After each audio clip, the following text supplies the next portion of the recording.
miniaturized version of Lightsheet microscope. And the other one is about how to implement hyperspectral detection with a Lightsheet microscope, or any other microscope for that matter.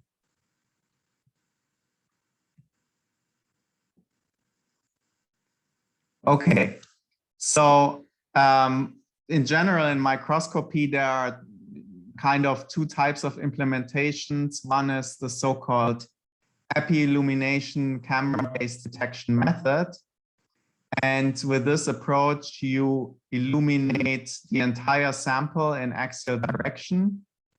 And then the light that you collect, which could be fluorescence, for example, you image on a 2D detector array, for example, a camera chip. So the advantage of this configuration is that it's very fast. You can snap an entire images within a couple of milliseconds.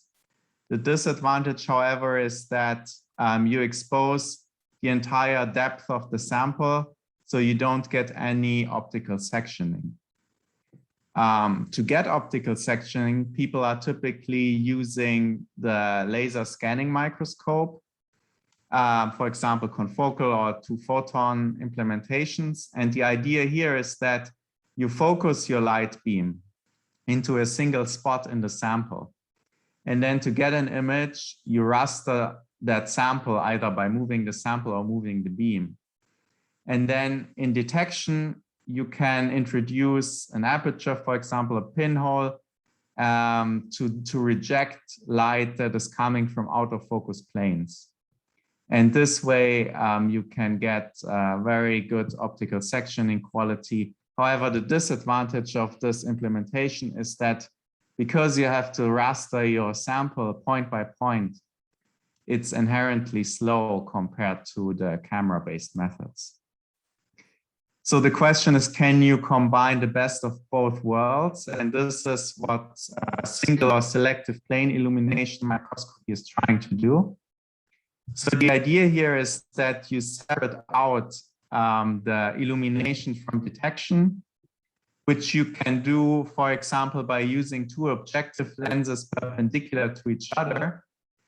And with one lens, you generate a sheet of light that illuminates the focal plane of the second lens, which in this case is the detection lens. Because you only illuminate the focal plane, you don't get any out of focus signal, so you get excellent optic sectioning capability comparable to a confocal microscope. You can use cameras with many, many pixels these days, several megapixels, so you can image a large field of view with high resolution simultaneously. You can get relatively higher light throughputs. You don't need any dichroic mirror to split the excitation from detection light. And as already mentioned, with those cameras, you can get a really high spatial temporal resolution. You can snap images within 10 milliseconds or even faster. Another important aspect is because you're only illuminating the plane that you're interested to image, you get reduced photo damage or phototoxicity to the sample, which is especially important for live cell studies. I always like to point out that this technique is actually quite old. So the first implementation of a light sheet microscope dates back to 1903, which is more than 100 years ago. But then the technique kind of wasn't used a lot anymore until it popped back up in the 90s. And then there was the seminal paper in 2004. And from there on, it really spread out. So the question could be why was this technology dormant for about 100 years? And the reason is that at the time, they didn't have digital cameras, they didn't have computers. So there was no way to process all this data that this instrument can generate. At the time, they just had to look by eye and then maybe draw out what they were seeing. So really this information technology, new sensors new lasers, all of that that came later was needed to accelerate this type of instrumentation. So here's an example of a light sheet data set. So as you can see, it's a 3D optical sectioned image of cells, and those are cells expressing EGFP paxillin. Paxillin is a molecule that is involved in building focal adhesions where the cell can kind of hold on to other structures, in this case, just the surface of the imaging dish. And because it is light sheet, we can take these 3D data sets very rapidly. On top here, you see the time scale in minutes and with very little photo bleaching. So to take this kind of data stack in a confocal microscope would not be possible because it would be too slow. And even if it was fast enough, you would already have bleached your fluorophore. Here's just a quick slide I like to show because it shows you that this field, there's really a lot of dynamics, lots of development is going on in recent years. And so many different configurations of this light sheet imaging technology for different applications have been developed. This is by no means a comprehensive list. So if somebody's technique is not shown here, my apologies. So the first part I want to talk about is this, what we call the mini SPIM, which is the miniaturized scaled down version of a light sheet microscope. And there are, if you want to have a light sheet microscope, of course, you can buy just a commercial system. You can also build it yourself. There are several open source platforms available that gives you instructions and a list of components what you need. And here's just a few, the OpenSPIM, then spawning off of that the Flamingo system, MesoSPIM, OpenSPIN. These are, there are a couple of more variants. So these are full-scale research instruments which perform equal or even better than any commercial system, provided they are properly aligned and put together. So we were asking the question, what is the simplest kind of light sheet microscope that you could implement? So what are the minimum hardware requirements? So what you need is basically a light source that has some form of a parallel beam, which for convenience could be a laser. These are now very widely, laser diodes are very widely available and very inexpensive. And to generate the sheet, one simple way is to just use a cylindrical lens. There are other approaches, but this one will just focus in one dimension, but not the other. So at the sample plane, at the focus, you have a thin sheet of light to illuminate the focal plane of your detection lens. So of course, for detection, we need a camera and then some sort of lens objective to image your object. And then if you want to do fluorescence imaging, you also need a filter that will reject scattered light from your excitation beam. So for a camera, we thought, well, now many of electronic devices that you can buy, including your phone, for example, they already have a camera integrated. So would it be possible to just build a small light sheet microscope based on this existing technology? So this is what we tried, and here you can see the schematic. So on the bottom we have this camera-based device, which could be a smartphone, and you see the camera facing upwards. And then we have this kind of base plate where we attach the optics that are needed, including the laser, the cylindrical lens, sample holder, and then here in the detection path, the lens and the filter. On the right-hand side, you can see this configuration illustrated from the top. So this is the prototype, and it was just assembled from some parts that we had basically left over in the lab. So on the right-hand side, you can see the laser diode mounted to this metal base plate.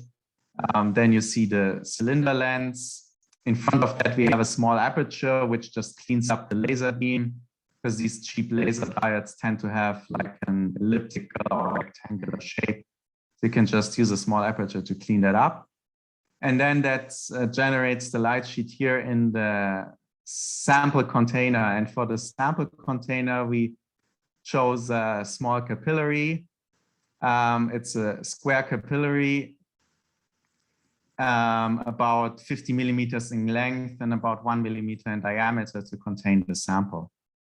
And if you flip this around here, you see the other side, which has to have the detection lens integrated. And then in this case, there is a filter, a color filter to, in this case, select the green fluorescence of the particles you are trying to image. And here you see the whole assembly mounted onto the camera smartphone.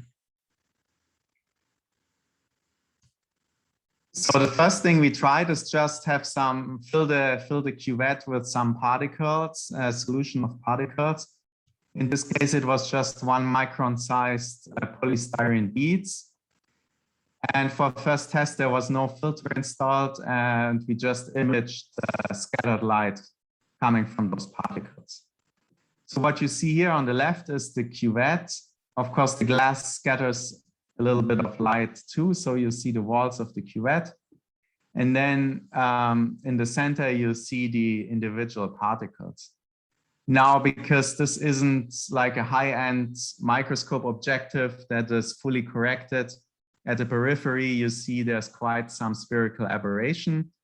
However, looking at the central region, it's quite usable. Another effect that you see is it seems that at the edges, you have more beads than you have in the center. This is not true. The concentration is basically the same within the entire cuvette. But the effect that you're seeing here is that you're injecting this light sheet from the side, but it's converging, then it reaches a point where it's very thin in the center, and then it's diverging again. So this basically means at the edges, you are illuminating a larger thickness of the sample, so you observe more beads than you do at the center. So looking at the center region, so what is the resolution we can get with this kind of system? You see the zoomed in field of view. We took the cross section of a couple of beads, and in this configuration ended up with a resolution of about 3 microns, which is not very high, but considering that it's very simple optics, too bad either. So what can you do with the system? Well, I showed you still images, but of course these particles, because they're in solution, they are moving by means of free diffusion. So one first test we did is try to measure different sized microparticles. In this case, it's no longer scattered light, but we're using fluorescent, green fluorescent particles. Different sizes, 100, 200, and 500 nanometers. From the images, you can see that the larger particles are brighter just because they have more fluorophores.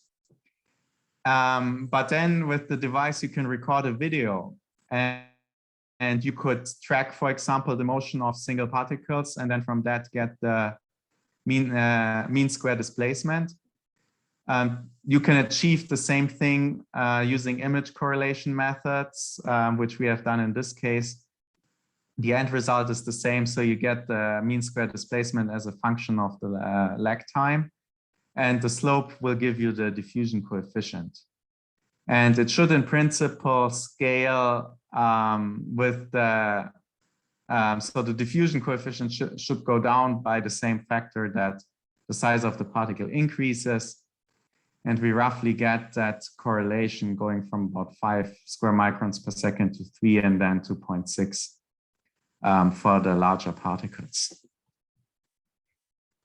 Okay, so what could be an application for this type of measurement? For this, we use bacteria instead of beads. They have a similar size. You can label them with a fluorescent stain. And so measuring the bacteria instead of beads in an untreated sample, so with the bacteria just in the buffer, we get a different shape of the mean square displacement. We get this parabolic shape. And this is because they are no longer just freely diffusing, they can actively move around, they can swim. And this directed motion will give you this parabolic shape in the MSD plot. And you can also quantify it. And we got a speed for those of about 6 micrometer per second, which is comparable to what other people have reported in the literature. So just as a control, we heat shock treated the bacteria 1 minute at 65 degrees, and then measured it again. And you can see now we are back to free diffusion because we basically just killed the bacteria, and they are still fluorescent, but they can no longer actively move. So then, as you can see, these are black and white images because in this case, the color didn't really matter. We just have one fluorescent species. However, the sensor that we are using is, of course, a color camera. And the way this works is that you have your image sensor with many pixels, and then they are coated with some material that acts as bandpass filters for kind of the blue, green, and red portions of the visible spectrum. So can we leverage this for some applications? So what we tried first was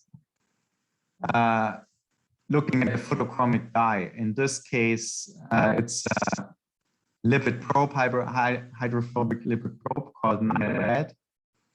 And the interesting property about this probe is that it shifts its excitation and emission spectrum depending on the polarity of the environment. For example, here you see different solvents. In DMSO, you get more red fluorescent, and then in something like olive oil, for example, nicely provided by the UCI cafeteria, you see more of a yellowish color scale. And you can quantify this using the general polarization formula, which is just basically taking the ratio of in this case, the red and the green channels. And then we end up with these different general polarization values. The top one was for DMSO, then glycerol, and then we found low polarization polarity as expected for the oil.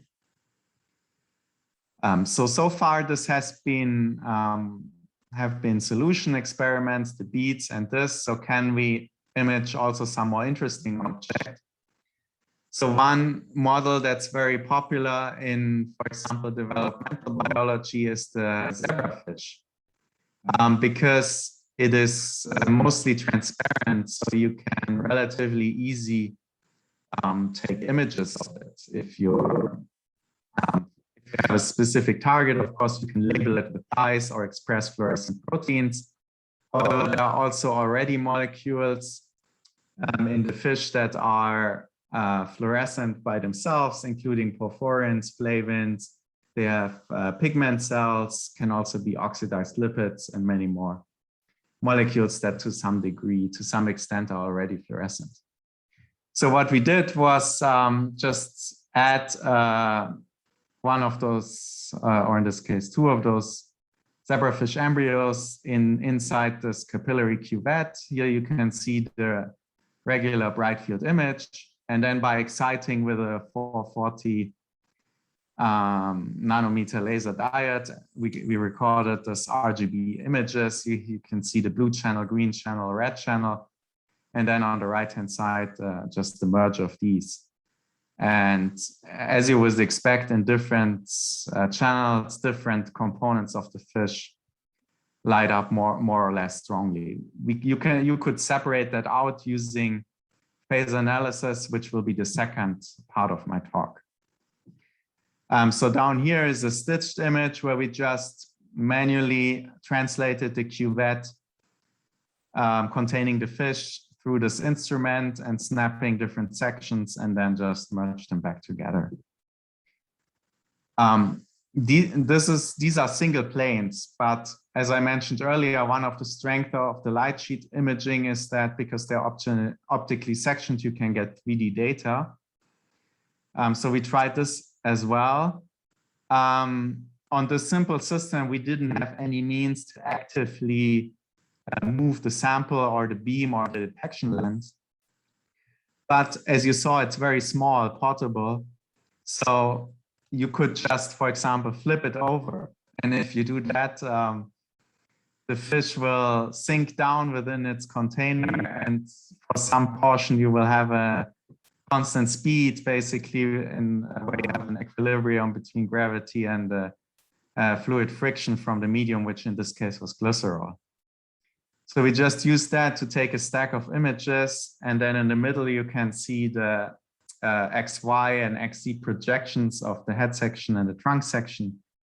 And here on the right-hand side, you can see the reconstructed 3D maximum intensity projection of this color image of the fish. Another application is you can simply stay in a single plane, but acquire images as a function of time very rapidly, and then look at dynamic processes. And here in this example, we're looking at the beating zebrafish heart. You can see the heart outlined on the left by the dashed box. And you can even see it better in the video. So let me start this. So you can see the beating heart of the fish, and the time scale you can see up on the top left corner. So it's actually slowed down a little bit, just so you can better see it. And we can look at the fluorescence, autofluorescence intensity at different regions of the image. So this region up top here was just as a control where nothing is really moving. That is the lower plot. But then we were looking at 2 points, which kind of are where the blood is taken into the heart and then pumped out of the heart. So you can see those variations in fluorescence intensity. And you can see they have a phase shift of 180 degrees because that's actually what we're looking at. So the blood is pumped into the heart and then the valve closes, it's compressed and then pushed out of the outlet, and then the process repeats all over again. So you can see that here in the intensity time traces. Another interesting phenomenon was that because we have these color images, we can also look at channels separately. In this case, on the right-hand side, you can see the green and the red channel, and we can detect a small phase delay of the peaks in the same region, about 70 milliseconds. And we looked into the literature, and other people had reported the same phase delay. And so what they were doing is they fluorescently stained the blood versus some of the surrounding heart tissues. And then as the blood pumped is slightly delayed from the contraction of the tissue, you get this phase delay. And we can also see this in the autofluorescence just because porphyrins in the blood are more in the red region of the spectrum, where the tissue autofluorescence from mostly flavins like FAD emits more in the green. Okay, so what are the future directions? So we are working on trying to transition this prototype into a 3D printable design. So what are the current limitations of this assembly? Well, there are many different smartphone models, so you would have to kind of redesign the adapter to mount it onto different devices. And these devices, you have an operating system as a mediator. So unfortunately, you cannot always get access to the raw camera data, which is a limitation, especially if you want to do fluctuation methods, where you don't want to have compression algorithms kind of changing the noise behavior of your data. And then this was all made from parts that we had around, and it required some working with metal, some machining. So it would be much nicer if we had a CAD design that you could just print out on your 3D printer and then add the optical components. It would also further reduce the cost. And for this next system, we want to focus more on open source cameras, like, for example, the Raspberry Pi based camera, to be more standardized, avoiding this problem that you have different shapes of camera devices. And it's also open source, so you have better access to the raw data of the camera and can process this any way you want.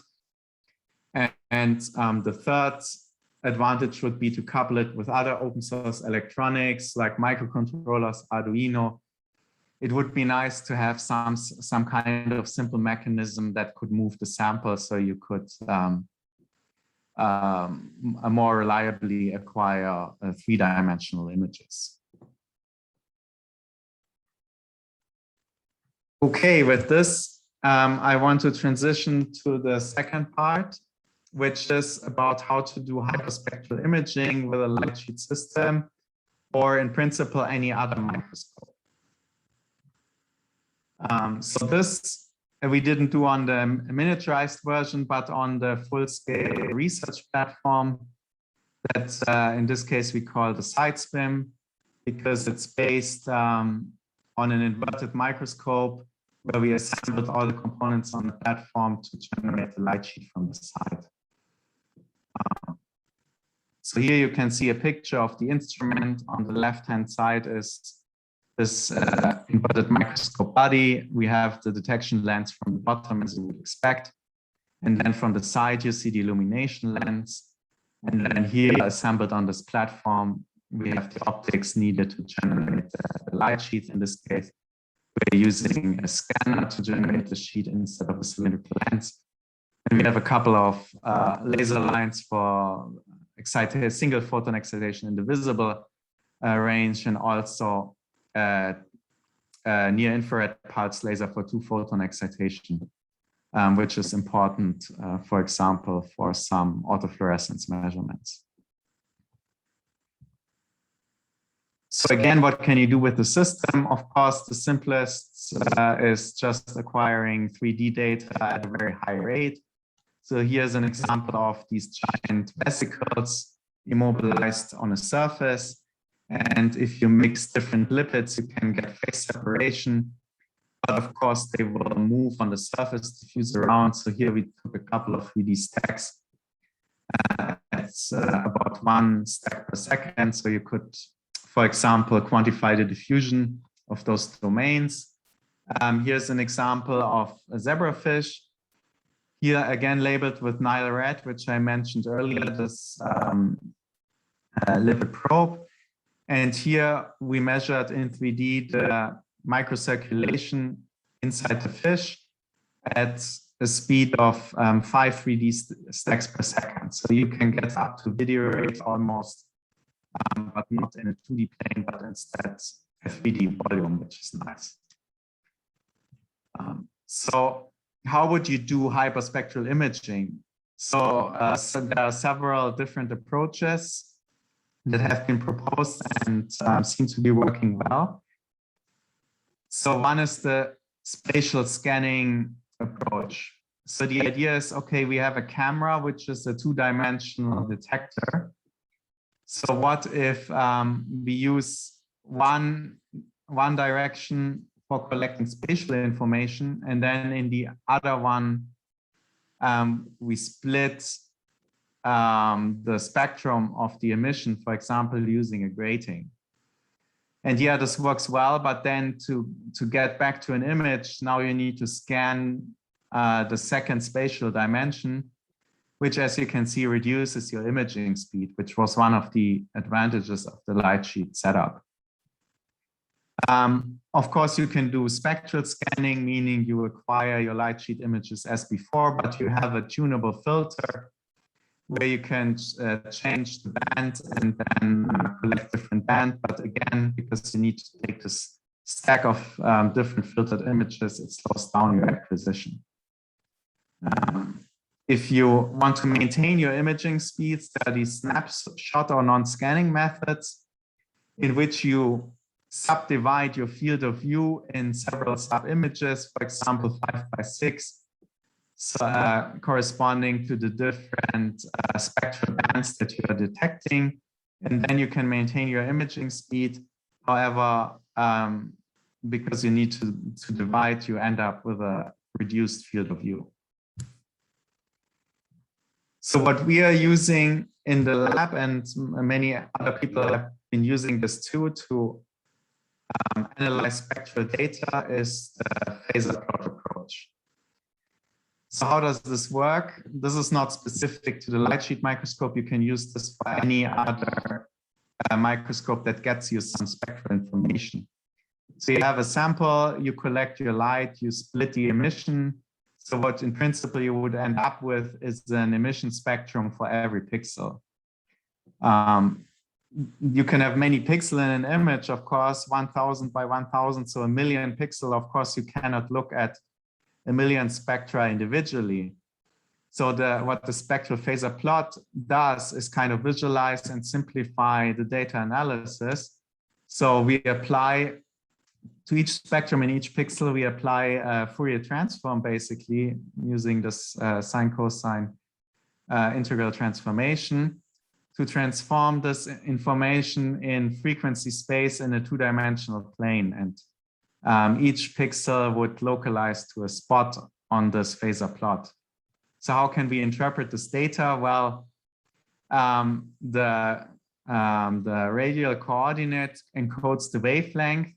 So where the center of mass of the emission lies, starting here in the detection range from the blue to the red, going counterclockwise.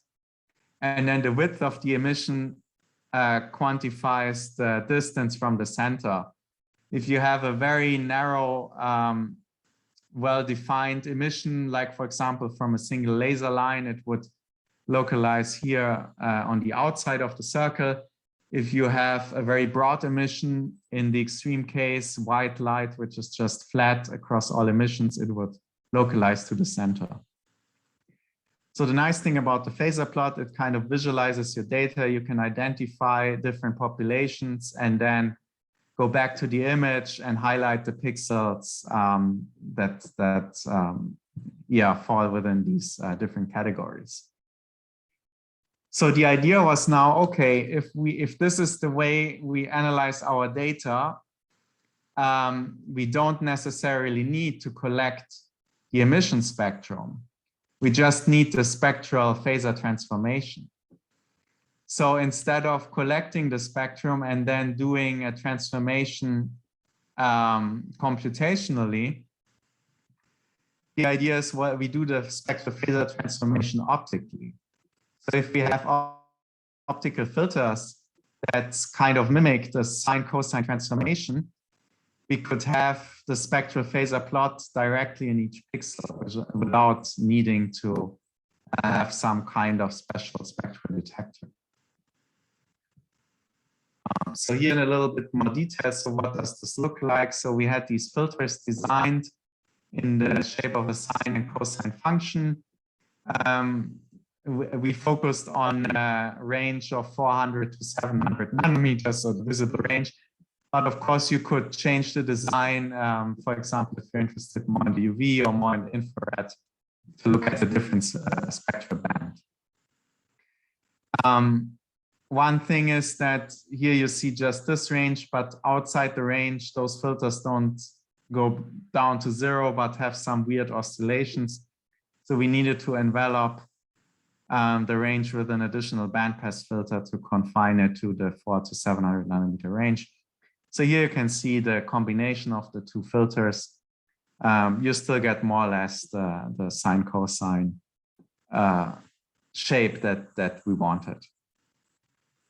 So here's the first test and comparison to a conventional hyperspectral detector, which was a laser scanning implementation using 32 channels. So here you see the phasor plot positions of different dyes that we just tested in solution, from something more blue like NADH and green rhodamine to something more red. And in the middle, you see the quantified the radial and position and distance from the center. On the y-axis, we have the commercial 32-channel instrument, and on the x-axis, we have the sine cosine filters. And you see it agrees quite nicely, and we found the same for the modulation. Another interesting property of the phasor plot is the principle of linear combinations. So if you have two compounds, in this case, it was just two dyes, rhodamine and Arto 590. If you mix them at different ratios, all of the resulting emissions will localize to a connecting line between the two pure species. And by the relative distance to the origins, you can back calculate the ratio of the dyes they were mixed at if you wanted to. So this was taken with the sine cosine filter just to verify that we get these linear combinations localizing along this connecting line. So then to something spatially resolved. So the first test was to just embed 5 different species of 1 micrometer diameter fluorescent particles. On the left-hand side, you can see the emission spectra of those particles. And then in the center, you see the phasor plot that we got from the Lightsheet Imaging with the sine cosine filters. So you see that we have these different populations. And if we just color code them in the 3D data stack, you can see that you can separate out and tell exactly which bead is corresponding to which population. Moving on to something a bit more complicated, which is cells labeled with fluorescent dyes. In this case, we labeled the nucleus with a DNA stain. The Golgi can be found around the nucleus, then the mitochondria with kind of an orange dye, and lysosomes with a more reddish dye. So on the left-hand side, again, you can see the phasor plot.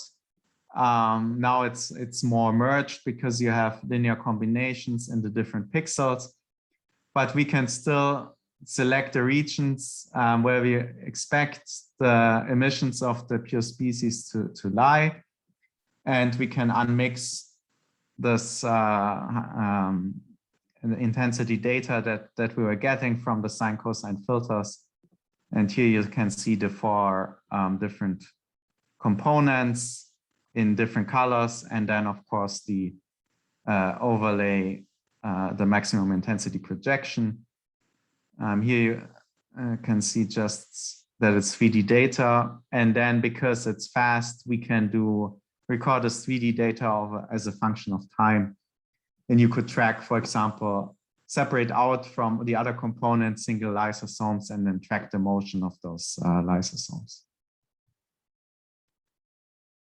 Another interesting application was looking at development in the zebrafish.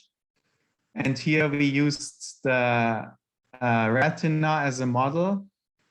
And based on this spectrum of 8 zebrafish line, and the way it works is that these fish express different fluorescent proteins in different cell types at different ratios, depending on what kind of cell it is, if it's, for example, a photoreceptor or some other cells. And then based on the different expression ratios, you can identify which cell type it is. So you can see this fish, it's expressing a cyan fluorescent a green fluorescent protein, cyan fluorescent protein, a red fluorescent protein. And in addition, we added a cytox orange stain, which labels the nuclei of the cell. So on the left-hand side, we have the intensity image from our Lightsheet microscope. Then we have the phasor plot data that we got from the sine cosine filters. Here you can see the distribution. Marked by the solid colored spots are the theoretical positions that we would expect if we had pure GFP, pure CFP, pure cytox, and pure RFP. And then from that, we could quantify the different linear combinations that exist between the dyes. On the right-hand side, you see the color-coded hyperspectral data set. So zooming in on one of those regions here, we can study the composition of the retina. So this is what is shown here after unmixing of the hyperspectral data. So here we have the cyan, green, the cytox and RFP channels, then the overlay, and we can take cross sections on the individual unmixed images and match up the distribution of the different components with the theoretical model that we expect. And it's in this case, it matched up quite nicely. So a final application is to apply this to autofluorescence imaging. So in the beginning, talking about the zebrafish and the mini-SPIM, we just excited some components that are already present in the tissue that fluoresce. So in the Lightsheet microscope, we used tissue from mouse, and this was extracted from the mouse intestine, so intestinal crypts, unlabeled. And in this case, we excited using a near-infrared 2-photon excitation at 740 nanometer, which excites NADH and FAD fluorescence mostly. And this is interesting because this gives you some information about the underlying metabolism. By looking at the NADH to FAD ratio, or other people have called it the optical redox ratio, we can distinguish metabolism that's more focused on oxidative phosphorylation versus a more glycolysis type metabolism. And these intestinal crypts are interesting because at the base, they have a stem cell population. And then up on top, they have the differentiated cells in the lumen. And in the intestine, they get digested over time. So the stem cell section here is basically able to produce new cells, and then they differentiate. And it's known that the metabolism in stem cells is different from the differentiated cells. So we image these crypts. Here you can see one example. This is just the intensity image. Now looking at the phasor plot, this is the kind of data that we get.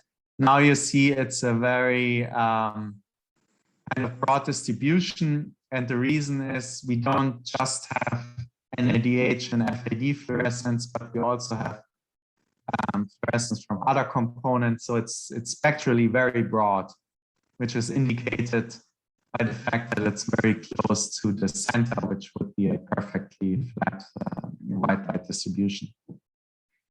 Nevertheless, indicated by the cyan and magenta spots are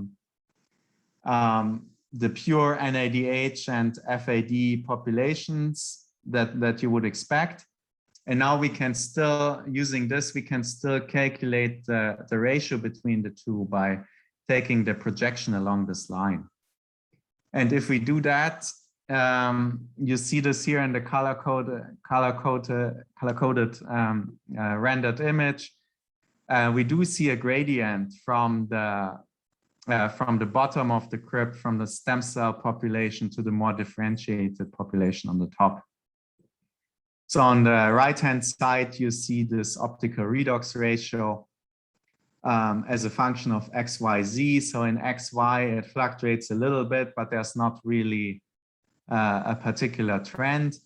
But if we look at the z-axis, you can see that it starts off high, indicative of the stem cell population, and then goes down further up top, where we have the differentiated cell population. So we are very excited about this method because, as you saw, it's basically just filters, optical filters that you could install in principle in any other microscope. If you are interested, maybe we can talk and see if you can try it out, if it works for you or on your system. Again, it doesn't have to be a light sheet microscope. It could be a laser scanning system or anything else, or standard wide field as well. We just used it on the light sheet because, as you said, as you saw before, doing hyperspectral imaging on the light sheet is otherwise not so easy to do. So with that, I would like to thank the members, of course, of the LFD, where I did my postdoc at. Then special thanks goes to collaborators that were involved in the hyperspectral detection. Lionel, who I worked with as a postdoc, who is now at the Instituto Pasteur in Montevideo, Uruguay. And then Andres, who prepared some of the fish and shipped to me for imaging.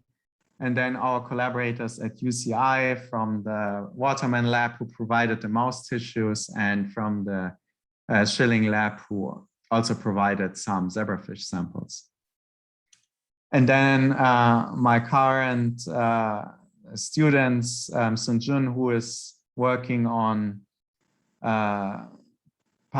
protein particle counting detection, which I haven't talked about today, and then Yukai, who is working on further improving the light sheet system, and of course funding, and of course you for taking the time and tuning in for the seminar today. So with that, if you have any questions, please feel free to ask. Thank you very much, Nick. That was super interesting. It would be really cool to try the filters if we can put them onto a commercial system. We do have a Leica confocal. So we would need like a filter wheel that switches the filters, right? Yeah, so what I didn't mention, okay, let me go to the system. So the work you saw was done by, as you said, just having a wheel and then switching between the filters. Of course, this reduces your time resolution because you need to acquire the images after each other.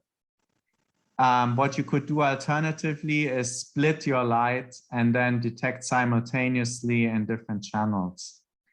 With a camera, that's a bit more difficult because you need either multiple cameras or you need an image splitter. With a confocal system, it should be easier because usually they already have a couple of different PMTs where you can just put the filter in front. Yeah. But the simplest, most straightforward way, of course, is to just use a filter wheel. Okay. Please, if anyone has any questions, you can write them either in the chat or just unmute yourself and ask the question. I don't know if anyone.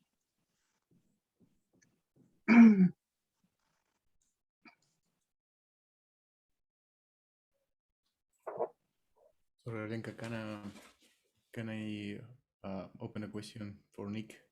Please, thank you for coming. No, thank you very much for the invitation, Alenka, and it's always a pleasure to listen. Nick talks always very clear and inspiring for all of us.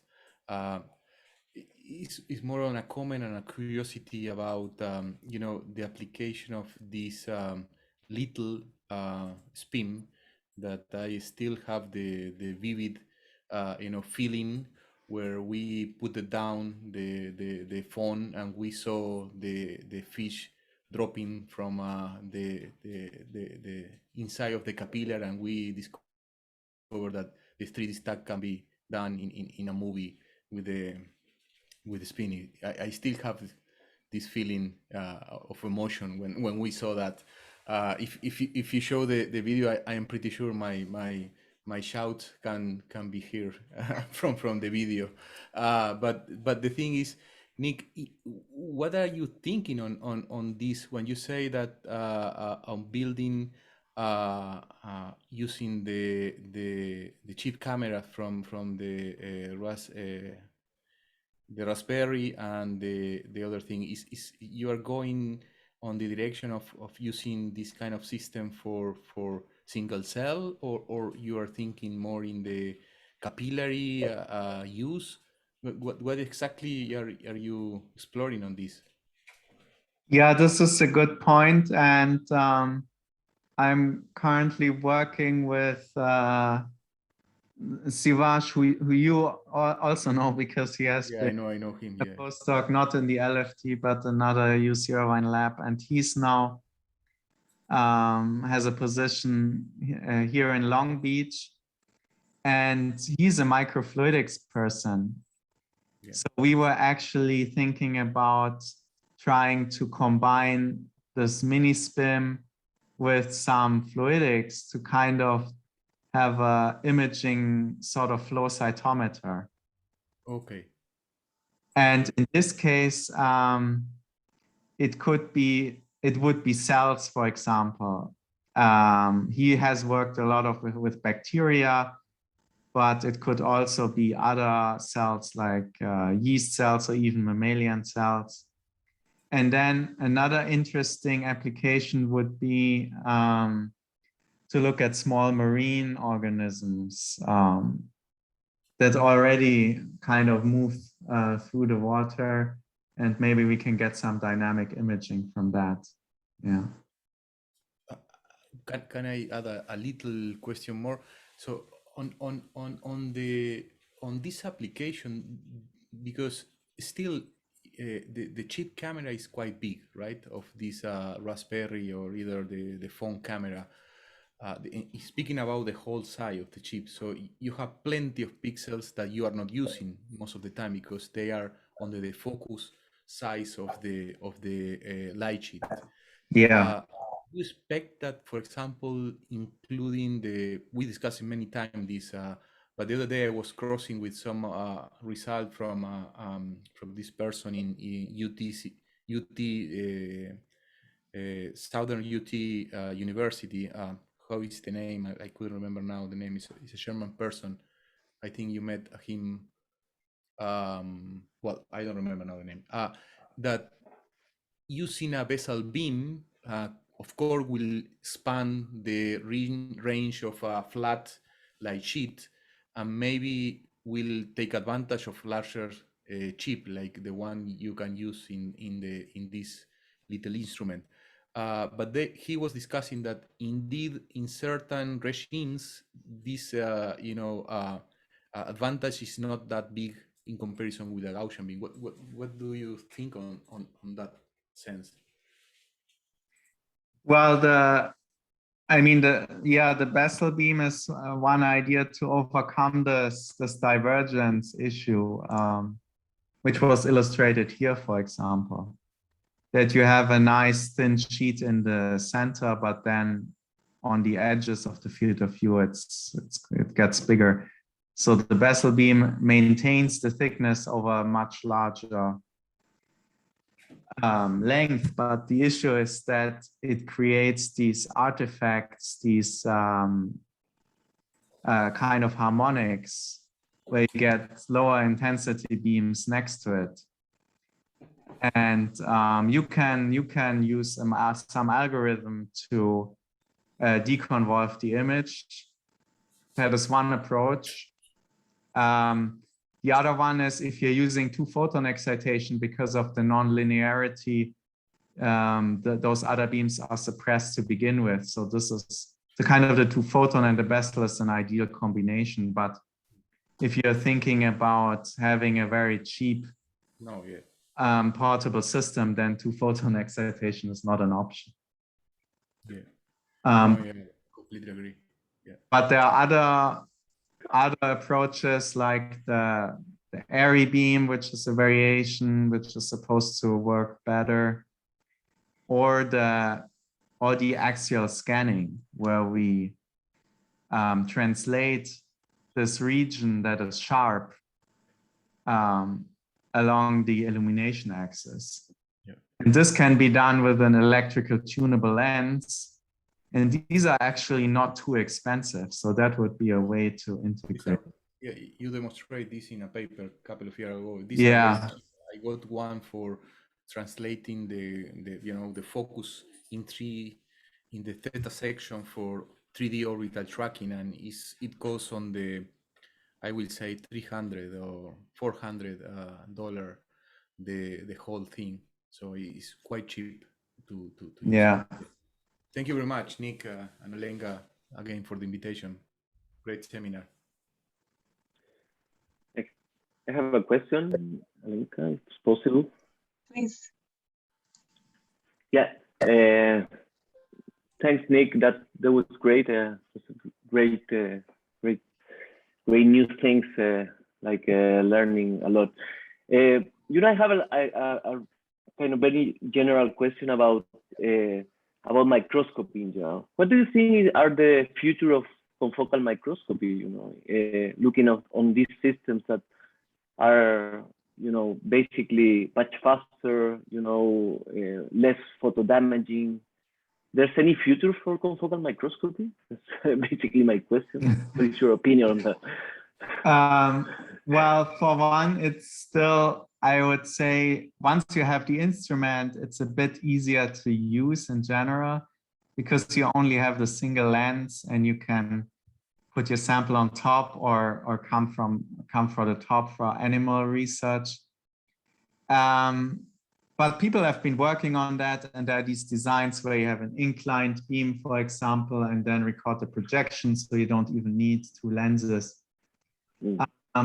So I think we're gonna see a lot of replacement of confocal imaging for these cellular imaging and also for imaging samples like the zebrafish, where the area where I see that Lightsheet may not be the ideal solution is deep tissue imaging, because there you have a lot of light scattering, and this camera-based imaging relies on the fact that you get the photons at a certain angle into a certain pixel on the camera chip to tell their spatial location. But if you go deep into scattering samples, this is not the case anymore. So you will not get a clear image.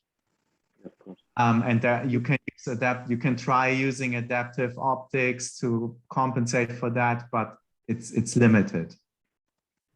So for deep tissue imaging, I would say there's probably still a far way to go using laser scanning. In this case, but then it's like multi-photon excitation also to take advantage of the deeper penetration depth of the near infrared light. Yeah.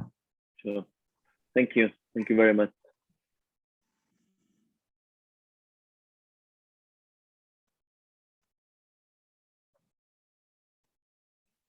Nick, maybe comment on that. If you're into deep tissue imaging, you should look at the microscope called the diver microscope. Okay, I will take a look at that. Which is can go really deep, several millimeters.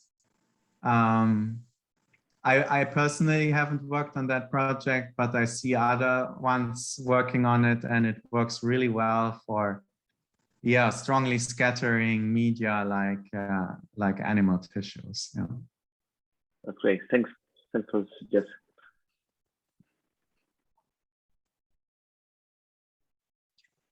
I was just curious if you've tried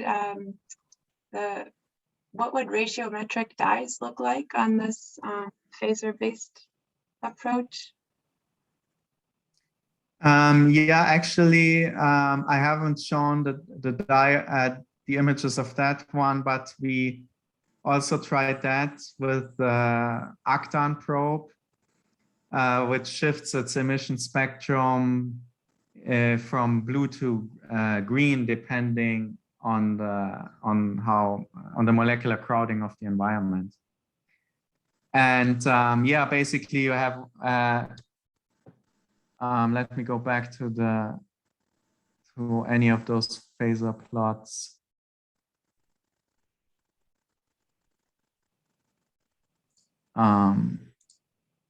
This one, for example.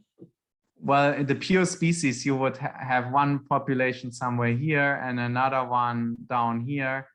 And then anything should localize on a line in between. Right, so you can sort of image that over time and figure out from the phasor plot how it's changing in ratio? Yeah, yeah. That's really cool. So that would be one application, and then you could combine it with a third component. For example, if you have something else marked with a fluorescent protein, and then you have a triangle, and again within this triangle you could calculate what is the content of this protein, and then what is the environment or the ratio between the two. Mm-hmm. Yeah, of course, I have to admit it usually doesn't. These are solutions. So basically you get a perfect pure data. In reality, you get a much larger cloud. And also you have more noisy data because you're looking at each pixel individually. But you can still get the ratio along the lines, basically. Mm-hmm. Yeah, that would be really interesting to try. We will have to be in touch with you.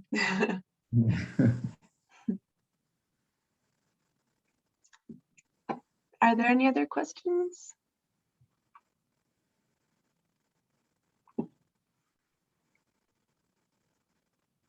Okay, if there aren't, thank you very much, Nick, for joining us today and sharing this exciting research and new approaches. And we do hope to stay in touch, and we would be very interested in getting a mini light sheet for educational purposes and trying these phaser-based methods as well. Yeah, thanks again very much for the invitation. It was a pleasure to be able to share some of my work. And yeah, if we, it has been going slower than we wanted to, but when we come up with the final 3D printable design, we can share it, because that would be nice. Then you can just try it out yourself. Nowadays, the prices of these 3D printers has come down a lot. So yeah, you can easily get one at your institution, I guess, if there's not already one. That would be great. Thank you very much, Nick. Thank you. See you around. Okay, see you. Thank you, Nick. Thanks. Thanks. Bye. Thank you. Bye. Bye-bye.